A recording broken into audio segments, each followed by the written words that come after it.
দুনিয়া খুবই সংক্ষিপ্ত জায়গা। আমরা জানি না আজকে আছি, কালকে থাকতে পারবো কিনা। রাসূল সাল্লাল্লাহু আলাইহি সাল্লাম বলছিলেন যে কেউ যদি সকালে বেঁচে থাকে সে যেন মনে করে যে আমি বিকালে আর নাই। বিকেলে যদি সে জীবিত থাকে তাহলে সে যেন ধারণা করে আগামীকাল সকালে আমি আর নাই। এটাই হচ্ছে মুমিনের পৃথিবী সম্পর্কে, দুনিয়ার জীবন সম্পর্কে সঠিক চিন্তা। কিন্তু দুর্ভাগ্য আমাদের, আমরা এই চিন্তার মধ্যে থাকতে পারি না। আমরা খুব লম্বা হায়াত মনে করি, আরও অনেক দিন বাঁচব, দীর্ঘ সময় বেঁচে থাকব, সেজন্য ওই লম্বা প্ল্যান করে দিয়ে দেখা যায় যে লম্বা জায়গায় পৌঁছতেও পারি না, প্ল্যান বাস্তবায়িত হয় না। রাসূল সাল্লাল্লাহু আলাইহি ওয়াসাল্লাম একটি হাদিস, কুন ফিদ দুনিয়া কাআন্নাকা গারিবুন আও আবিরুস সাবিল। দুনিয়াতে তোমরা থাকো একটা অপরিচিত অবস্থায়। গরিব, অপরিচিত, এই শব্দটার অর্থ অনেকেই করেছে, এবং মুসাফির হিসাবে জীবনযাপন করো। রাস্তা দিয়ে চলছে একটা মানুষ, চলতে চলতে একটা গাছ পেল, গাছের ছায়া পেল, তখন সে কিছুক্ষণ শরীরটাকে জুড়িয়ে নেওয়ার জন্য, একটু আরাম পাওয়ার জন্য গাছের নিচে কিছুক্ষণ বসে থাকে। তো যারা গাছের নিচে বসে তারা এটা মনে করে না যে এখানে বাড়ি বানায়, এখানে এটা বিছানা পাইতে ঘুমায়। গাছের নিচে কেউ কি বিছানা পাইতে ঘুমার চেষ্টা করে? এটা করে না, যে এটা তো থাকার জায়গা নাই, কেবল বসছি, উঠে চলে যেতে হবে। ওয়েটিং রুম সম্পর্কে আপনাদের ধারণা আছে? কুমিল্লাতে ট্রেনের স্টেশন তো আছে, তো স্টেশনে আপনারা ওয়েট করেন, যেটা যে রুমে যায় এটার নাম হলো ওয়েটিং রুম। তো ওয়েটিং রুমে মানুষ কি অসতর্ক থাকে না সতর্ক থাকে? কিসের জন্য সতর্ক থাকে? কখন ট্রেন আসে আর কখন চলে যায়, আমি যাতে ঠিক মতো উঠতে পারি, আমাকে ছেড়ে যেতে ট্রেন চলে না যায়। এই জন্য কেউ ঘুমায়ও না, ওখানে গান বাজনাও করে না, সব সময় খালি চিন্তা কখন আসলো, সিগন্যালের দিকে তাকাই আসলো কি না, বি রেডি টু গো, এটি ছিল কথা। তো দুনিয়াটা আমাদের জন্য ওয়েটিং রুম। আজরাইল আলাইহিস সালাম কখন আসছে, কখন চলে যাব, এটি আমাদের ধ্যান ধারণা হওয়ার কথা ছিল। কিন্তু আমরা কি এই ধারণার মধ্যে আছি বলে মনে হয়? মনে হয় যে খুব ভালো জায়গায় আছে, অনেকক্ষণ থাকতে পারবো, অনেকক্ষণ ঘুমাইতে পারবো। এই জন্য একটা বিল্ডিং, টিন শেড বিল্ডিং, তারপরে একটু টিন শেডের পরে একটু পাকা বিল্ডিং, একটা তালা হলে দোতলা, তিনতলা, পাঁচতলা, একটা বাড়ি হলে আরও দু একটা বাড়ি। কি এই চিন্তা আমাদেরকে ধরে নাই? এটাই করছে মানুষ। সূরা কাসাসের ৭৭ নম্বর আয়াতে আল্লাহ তাআলা বলছেন, ওয়াবতাগি ফিমা আতাকাল্লাহুদ দারাল আখিরা। তোমাদেরকে আল্লাহ যা দান করেছেন, কি দান করেছেন? টাকা পয়সা দিয়েছেন, বুদ্ধি দিয়েছেন, যোগ্যতা দিয়েছেন। তোমাদের এই বুদ্ধি, যোগ্যতা, সম্পদ যা কিছু তোমাদের আছে, এ দিয়ে তোমরা আখিরাতের বাড়ি বানাও। কি বাড়ি বানাইতে বললেন আল্লাহ তাআলা?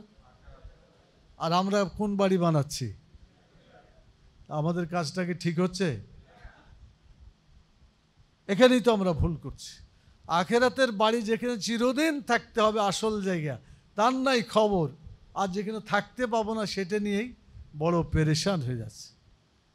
তরুণ ভাইরা, যদি এই আলোচনাগুলো খুব প্রাথমিক আলোচনা, আমার কাছে এটা মৌলিক আলোচনা মনে হয়। আমরা জিনিসটা ভুলে থাকছি, অথচ মৌলিক কথা হচ্ছে এটা।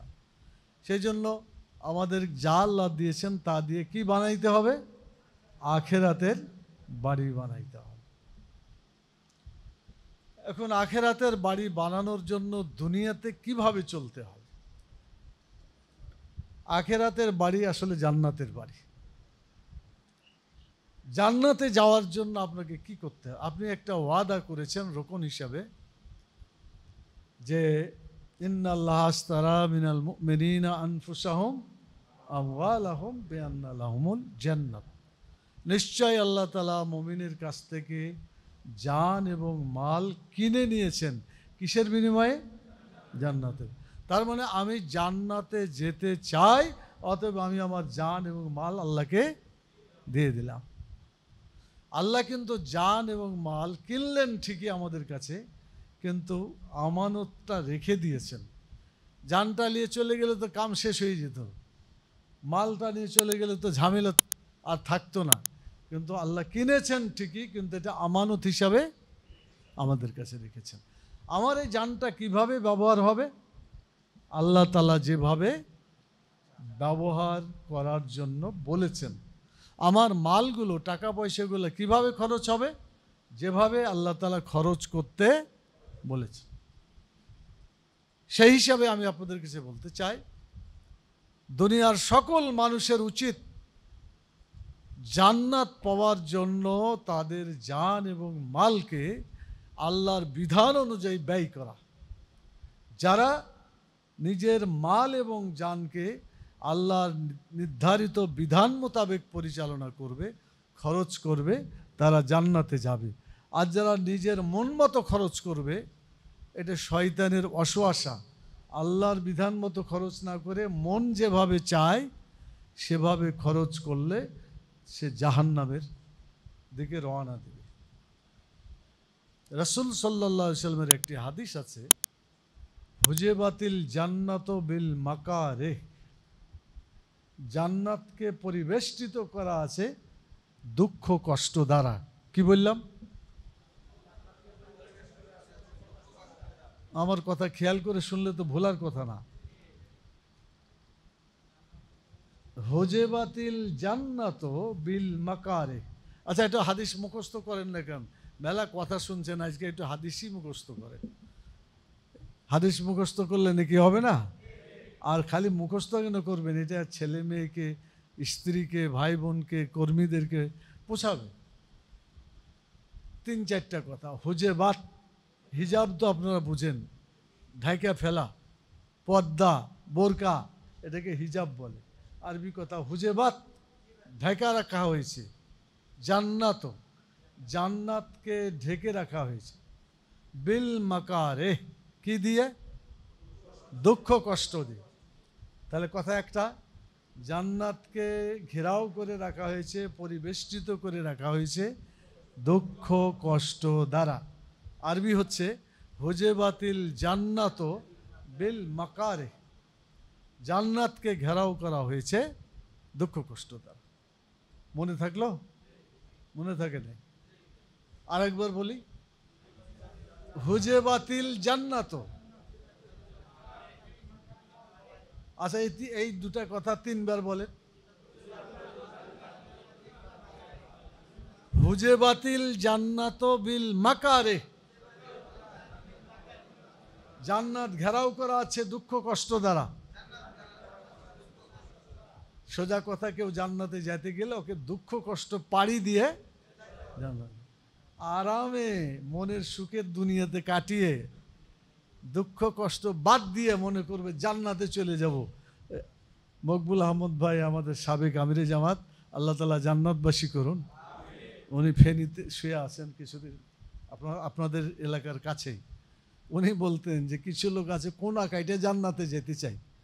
কোনা কাইটা বুঝেন? আপনাদের দিকে কি বলে জানি, মানে এক কোনা দিয়ে আর এক কোনা দিয়ে সোজা জান্নাতে চলে যেতে চাই। ও অত ঘুরে ফিরে দুঃখ কষ্ট এগুলা চাই না, খুব আরামে জান্নাতে যাবে।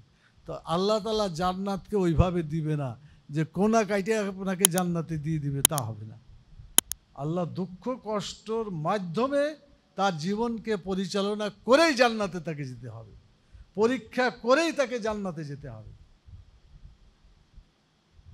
আলিফ লাম মিম আহসিবান নাসু আন ইউতরাকু আন ইয়াকুলু আমান্না ওয়া হুম লা ইফতানুন। মানুষ কি হিসাব করে নিয়েছে এমনি জান্নাতে চলে যাবে? তাকে পরীক্ষা করা হবে না? এটার মানে কি? পরীক্ষা করা হবে। পরীক্ষা ছাড়া কেউ জান্নাতে যেতে পারবে না। অনেক জায়গায় কথাগুলো বলা আছে। তাহলে আমরা জান্নাতে যেতে চাই, দুঃখ কষ্ট মারিয়েই জান্নাতে যেতে হবে। আপনারা কি রাজি আছেন? নাকি কোনা কাইটে জান্নাতে চলে যান? লা ইলাহা ইল্লাল্লাহ বললে জান্নাতে চলে যাবে, 100 বার এটা পড়লে জান্নাতে চলে যাবে। হাদিস ঠিক আছে, কিন্তু এই হাদিস তাদের জন্য যারা তাদের মৌলিক কাজগুলা ঠিক রাখে। নাজাতের একটা সূরা আছে, সূরা আসর, আল আসরে ইন্নাল ইনসান লাফি খুসরে।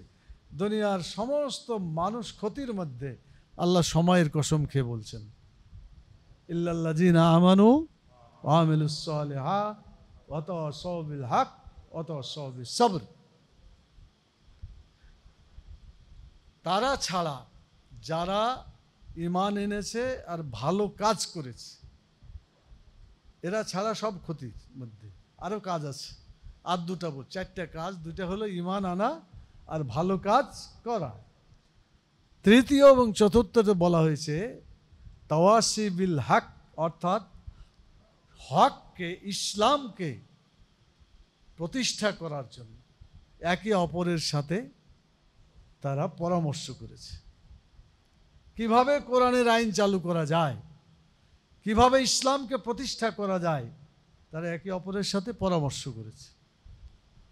আর এই কাজ করতে যায় বাধা এসেছে, কিছু লোক বাধা দিয়েছে, গালি দিয়েছে, বিভিন্নভাবে তাদের উপর জুলুম অত্যাচার চালিয়েছে, তখন তারা সরে যায় নাই, পালায়ে যায় নাই, তাওয়াসি বিস সবর, অর্থাৎ ধৈর্যের মাধ্যমে সেটা মোকাবিলা করেছে। তাহলে যারা ঈমান আনবে মজবুতভাবে আর ভালো কাজ করবে, সেই সাথে সাথে ইসলামকে বিজয়ী করার জন্য অন্য লোকের সাথে পরামর্শ করবে, আর বিপদ আপদ মুসিবত আসলে পালিয়ে যাবে না, ধৈর্যের উপরে টিকে থাকবে, কাজে লেগে থাকবে। রাসূল সাল্লাল্লাহু আলাইহি সাল্লাম তিনি কোরআনের দাওয়াত, আল্লাহর দ্বীনের দাওয়াত দিলেন। সূরা তাহরিমের 6 নম্বর আয়াত, মনে রাখেন, লিখে রাখেন, এটা মুখস্থও আছে আপনাদের। কু আনফুসাকুম আলাইকুম। সূরা শুআরার 214 নম্বর আয়াত, ওয়ানজির আসিরাতাকাল আকরাবিন, তোমার নিকটাত্মীয়দেরকে তুমি ভয় দেখাও, এভাবে চললে তোমরা বাঁচবে না, তোমাদের জীবন ধ্বংস হয়ে যাবে, আল্লাহর পথে আসো, লা ইলাহা ইল্লাল্লাহ তুফলিহুন, আল্লাহ ছাড়া কোনো ইলাহ নাই, আল্লাহ ছাড়া কোনো আইনদাতা, বিধানদাতা নাই, শুধুমাত্র বিধানদাতা, আইনদাতা একমাত্র আল্লাহ। ইনিল হুকমু ইল্লা লিল্লাহ, হুকুম দেওয়ার মালিক একমাত্র আল্লাহ। তো এই আল্লাহর আইন তোমরা মেনে চলো, কথা শুনো, তাহলে বাঁচবে, নাহলে কপালে কষ্ট আছে, আখিরাতে খুব বিপদে পড়বে, ভয় দেখাও। সূরা রাদের 23 নম্বর আয়াতে আল্লাহ তাআলা বলছেন যে জান্নাতু আদনি ইয়াদখুলুনাহা আমান সালাহা মিন আবাইহিম ওয়া আজওয়াজিহিম ওয়া যুররিয়াতিহিম। এখানে আল্লাহ তাআলা বলছেন যে জান্নাত, স্থায়ী জান্নাতে প্রবেশ করবে কে প্রবেশ করবে? আমান সালাহা মিন আবাইহিম, তাদের বাপদাদা যারা, দাদা দাদি, নানা নানি, সবকে আবাহিম শব্দ দ্বারা বোঝানো হয়েছে। তো তারাও কি করবে? সলেহ আমালে সলেহ, ভালো কাজ করবে। আজওয়াজিহিম, তাদের জোড়ারা, জোড়া মানে স্বামী হলে স্ত্রী, স্ত্রী হলে স্বামী, উভয় জান্নাতে তারা যাওয়ার চেষ্টা করবে। যুররিয়াতিহিম, তাদের ছেলে মেয়ে, শুধু ছেলে মেয়ে না, ছেলেরও ছেলে, মেয়েরও মেয়ে, কি হয় এগুলা? নাতিপুতি, ছেলে মেয়ে নাতিপুতি সবাইকে নিয়ে তারা জান্নাতে প্রবেশ করবে। তাহলে এই দায়িত্বটা কার? এই দাদা দাদি, নানা নানি, স্বামী স্ত্রী, ছেলে মেয়ে নাতিপুতি নিয়ে জান্নাতে যাওয়ার দায়িত্ব, পালন করার দায়িত্ব কার? কথা বলছে না কার? আমাদের। আমার দাদা দাদি, আমার নানা নানি, আমার বাপ চাচা, আমার ভাই বোন, আমার ছেলে মেয়ে, নাতি নাতনি, সবাইকে জান্নাতে নিয়ে যাওয়ার দায়িত্ব আমার, তাদেরকে দাওয়াত দিতে হবে। একই কথাই সূরা গাফের, এটার নাম হলো সূরা মোমেন। গাফেরের 9 নম্বর আয়াতে আল্লাহ তাআলা ফেরেশতাকে দিয়ে দোয়া করাইছেন। ফেরেশতারা দোয়া করছেন যে আল্লাহ তুমি প্রবেশ করাও, আদখিলহুম জান্নাতে আদনিন, স্থায়ী জান্নাতে প্রবেশ করাও। ওমান সালাহা মিন আবাইহিম আজওয়াজিহিম ওয়া যুররিয়াতিহিম, একই কথাই, তাদেরকে সবাইকে জান্নাতে প্রবেশ করাও। দোয়াটা করছে কে? ফেরেশতা। কথা বলেন না কেন? কে? ফেরেশতা পেরেশান আমার দাদা দাদি ছেলে মেয়ে স্বামী স্ত্রী জান্নাতে যাওয়ার জন্য, তারা দোয়া করছে আর আমরা মুছে তা দিয়ে ঘুমাতেছি। বলেন, দাদা দাদির জন্য, নানা নানির জন্য, বাপ চাচার জন্য কতটুকু দোয়া আমরা করছি, কতটুকু তাদেরকে জান্নাতে নেওয়ার জন্য সতর্ক করছি না আমরা? অতএব এটা আমাদের করতে হবে। রোকন হওয়ার দায়িত্ব এই জন্যই বললাম, আপনার ফাউন্ডেশন যদি মজবুত হয় আন্দোলন মজবুত হবে, ফাউন্ডেশন যদি দুর্বল হয় আন্দোলন দুর্বল হয়ে যাবে। আজকে রোকন ভাইদের বোনদের অবশ্য বোনেরা নাই, একটা অংশ আমি ওখানে কথা বলে আসলাম।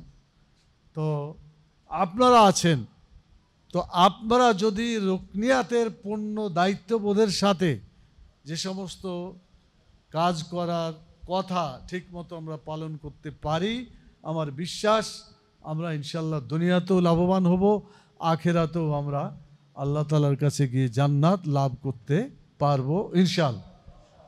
এখন এই জান্নাতে যাওয়ার জন্য আমি দুইটা ফর্মুলা বলছিলাম। একটা, জান্নাতে যেতে হলে দুঃখ কষ্টের মধ্য দিয়ে যেতে হবে, পাড়ি দিতে হবে। আর জাহান্নামকে ঘেরাও করা আছে। দেখেন হাদিস কিন্তু দুটা মিলে একটাই হাদিস, হুজবাতিল জান্নাত বিল মাকারে, মনে আছে? একটু আগে বললাম জান্নাতকে ঘেরাও করা আছে দুঃখ কষ্ট দিয়ে, হুজবাতিল জান্নাত বিল মাকারেহি। এখন উল্টাটা বলেন আরেকটা, হুজবাতিন নারও, একই কথা না? ওই হুজবাত জান্নাত ছিল, এখানে নার বলেন, হুজবাতিন নারও বিশ শাহাওয়াতে, ওখানে মাকারে বলেছেন দুঃখ কষ্ট, আর শাহাওয়াত হচ্ছে কামনা বাসনা। তাহলে জাহান্নামকে ঘেরাও করা আছে কি দিয়া? কামনা বাসনা। আরবি কথায় শাহাওয়াত, যেটাতে মানুষ আকর্ষিত হয়, কামনা করে যে আমি এটা পেতে চাই। আপনি মোবাইল টিপছেন অথবা কিছু পড়ছেন অথবা কোনো ভালো জিনিসও দেখছেন, হইতে পারে হঠাৎ একটা জিনিস চলে আসলো, ওরা এইভাবেই তৈরি করছে এটা, যাতে হঠাৎ কিছু এসে আপনার মনটাকে ওদিকে নিয়ে যায়। আপনি টিপ দিচ্ছেন, দেখা গেল যে একটা উলঙ্গ নারী চলে আসছে অথবা অর্ধলঙ্গ নারী, আপনি আবার টিপ দিলেন, দেখেছেন আরও খারাপ জিনিস আছে। তো আপনার এই যে আপনি টিপ দিচ্ছেন কেন? আপনার মন চাচ্ছে যে এরপরে কি, এরপরে কি কি এটা, তাই না? আপনার বোধহয় মোবাইল দেখেন না? না দেখেন, সবাই দেখেন।